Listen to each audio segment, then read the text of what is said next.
सदा सस्वरूपं चिदानन्दकन्दं जगत्सम्भवस्थानसंहारहेतुं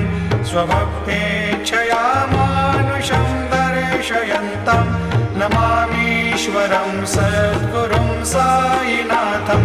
भवद्वान्तविध्वंसमार्तण्डमीड्यं